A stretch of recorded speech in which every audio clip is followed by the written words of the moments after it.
Nah, berikutnya kita akan meninjau perbedaan antara perpetuity immediate dengan perpetuity due. Nah, perpetuity immediate sudah kita pernah bahas ya di bab 3. Ya, kita simpulkan dengan ini. Ya, ini adalah karena perpetuity itu adalah anuitas tapi pembayarannya itu dilakukan tak hingga kali nih. Ya. Nah, karena ini immediate berarti lakukannya di akhir bulan ya. Dan dilakukan selama tak hingga kali. Ini nggak akan berhenti-berhenti. Tapi kalau perpetuity due, nah, A tak hingga double dot, itu sama sih ya, dilakukannya tak hingga kali, tapi pembayarannya dilakukan di awal bulannya di sini. Dan seterusnya. Nah, bagaimana mencari hubungan antara A tak hingga dengan A double dot tak hingga? Lagi-lagi kita buang suku pertamanya ini. Anggap ini nggak ada nih.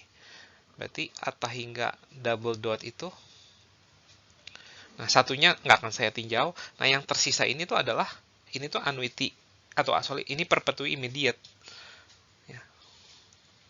Nah, jadi hubungannya ini dengan mudah kita dapatkan seperti ini. Yaitu A double dot tak hingga sama dengan 1 ditambah A tak hingga. Nah, ini kita bisa pakai untuk menghitung soal-soal yang melibatkan perpetuity due. Kemudian kita ada contoh soal. Nah, ini contoh soalnya juga mirip dengan contoh soal sebelumnya, cuman perbedaannya itu pembayarannya itu dilakukan secara infinity atau tak hingga kali. Nah, ada dua soal. Yang pertama itu kalau dilakukan di akhir bulan atau perpetuity immediate. Yang kedua itu kalau dilakukan di awal bulan atau perpetuity due. Nah, yang A dulu ya, kita akan jawab.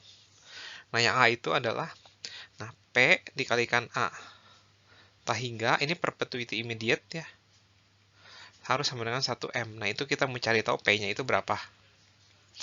Nah, berarti 1M dibagi dengan A tak hingga. Nah, A tak hingganya itu kita udah pernah hitung, yaitu nilainya sama 11 per J kan ya. Berarti ini adalah 10 pangkat 6 dikalikan J. J-nya itu adalah ini, 0,2% ya. Dan kita dapatkan 2000. Nah, kita akan dapatkan 2000 setiap bulannya selamanya. Nah, bagaimana dengan kalau nomor B? Nah, berarti P dikalikan A tak hingga J double dot sama dengan, harus sama dengan 1M. Nah, P-nya itu berarti 1M dibagi ini. Nah, A double dot tak hingga kan tadi sudah kita hitung adalah 1 ditambah A tak hingga ya. Berarti 1M dibagi 1 ditambah 1 per J. Nah, ini bisa kita hitung, yaitu 10 pangkat 6 dikalikan dengan J per 1J. Ya. Nah, ini nilainya adalah sedikit lebih kecil daripada yang kita dapatkan kalau perpetuity immediate. Ya, jadi kalau di sini kita dapat 2000 per bulan, di sini kita dapat sedikit lebih kecil, yaitu 1.996.000 per bulannya. Ya. Nah, semoga jelas ini perbedaan antara perpetuity due dengan perpetuity immediate dan bagaimana cara menghitungnya. Ya. Nah, jadi perkenalan mengenai annuity due dan perpetuity due ini sebenarnya tidak menambah rumus yang baru, kita bisa menggunakan rumus yang lama. Nah, selanjutnya saya ingin menurunkan saya nggak akan menurunkan, tapi saya akan menunjukkan aja beberapa formula yang didapat ketika kita memperkenalkan annuity atau perpetuity due ya. Nah, dua formula pertama sudah kita bahas ya, yaitu ini A double dot N, ini J-nya saya nggak akan tulis ya. A double dot N itu sama dengan 1 ditambah AN min 1, annuity biasa, ya, annuity immediate. Nah, berarti annuity due itu sama dengan 1 ditambah annuity immediate, tapi N-nya kurang 1. Dan untuk perpetuity juga sama, ya. A tak hingga due itu 1 ditambah A tak hingga yang immediate. Nah, 1 dan 2 ini sudah kita turunkan. Nah, kemudian ada hubungan yang lain mengenai annuity immediate dan annuity due, yaitu seperti ini. Nah, ini tuh sama dengan 1 plus J dikali AN. Nah, ini hubungan ini mungkin lebih enak dilihat. Nah, di sini sebenarnya untuk membuktikan hubungan ini nggak terlalu susah. Kita cukup pakai definisi ini, terus kita kalikan 1 plus J, nanti kita akan mendapatkan A double dot. Nah, begitu juga dengan perpetuity-nya. A double dot tak hingga itu sama dengan ya, 1 plus J dikalikan A Atahingga perpetuity immediate yang biasa. Nah, formula 3 dan 4 juga ini nggak susah mencari atau membuktikannya. Ya, kita cukup mengalihkan annuity atau perpetuity immediate, kita kalikan 1 plus J, dan Anda akan mendapatkan annuity atau perpetuity due.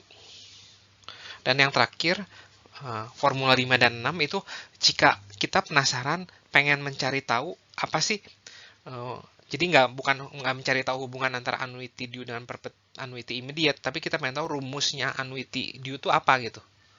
Jadi A double dot dari annuity due itu apa rumusnya?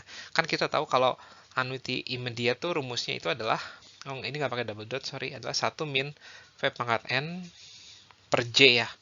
Nah, kalau A double dot N tuh apa sih rumusnya?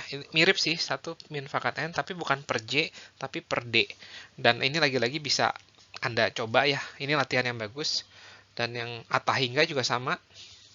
Atahingga yang perpetuity immediate itu adalah 1 per J, tapi kalau di sini itu jadi 1 per D. Nah, ini juga ini merupakan latihan yang bagus dan bisa dicoba. Ya. Nah, ini merupakan slide terakhir dari subbab annuity due. Nah, sekarang hal yang terakhir akan kita lakukan itu adalah mencari tahu akumulasi dari setiap pembayaran yang dilakukan di awal bulan. Nah, biasanya kan kita lakukannya di akhir periode nih. Selama N pembayaran, tapi kita lakukannya sekarang di awal periode ya. Jadi pada periode pertama kita lakukannya di sini, pada periode kedua di sini, pada periode ketiga di sini, dan pada periode ke N kita lakukannya di awal bulan. Nah, kita pengen tahu S double dot-nya apa. Ya. S double dot N dengan bunganya J itu adalah, nah 1 kita bawa ke depan itu adalah 1 plus J pangkat N, ya, kemudian 1 plus J pangkat N min 1, dan seterusnya sampai 1 plus J. Yang ini saya bawa ke sini, jadi ini ya. Nah, ini triksnya ini, saya keluarkan dulu 1 plus J-nya, dan saya akan mendapatkan 1 plus J pangkat N min 1, 1 plus J N min 2, dan yang terakhir itu 1. Nah, kalau kita lihat, ini yang di dalam kurung itu, ini tuh sama dengan SNJ. Ya, ini tuh sama persis dengan akumulasi dari pembayaran yang dilakukan di akhir periode sekarang. Ya, jadi hubungan antara S double dot ya, dengan S biasa, itu adalah ini. Nah, karena SNJ itu formulanya itu kita udah tahu, yaitu 1 plus J dipangkatin N min 1 dibagi J. Nah, dengan menggunakan rumus yang di dalam kotak ini, kita juga bisa menghitung S double dot ya, walaupun kita jarang sih pakai rumus ini, kita lebih sering pakai hubungan ini sih. 1 plus J, ini lagi-lagi pangkat N min 1, tapi bukan per J. Nah, ini bisa Anda tebak, ini bukan per J, tapi per D. Sama seperti formula-formula pada annuity due yang di slide sebelumnya. Nah, sekian dari subbab annuity due. Kita akan lanjut ke bab 8.4, di mana kita akan belajar mengenai pembayaran dari annuity due, tapi yang nggak level ya, nggak sama setiap bulannya.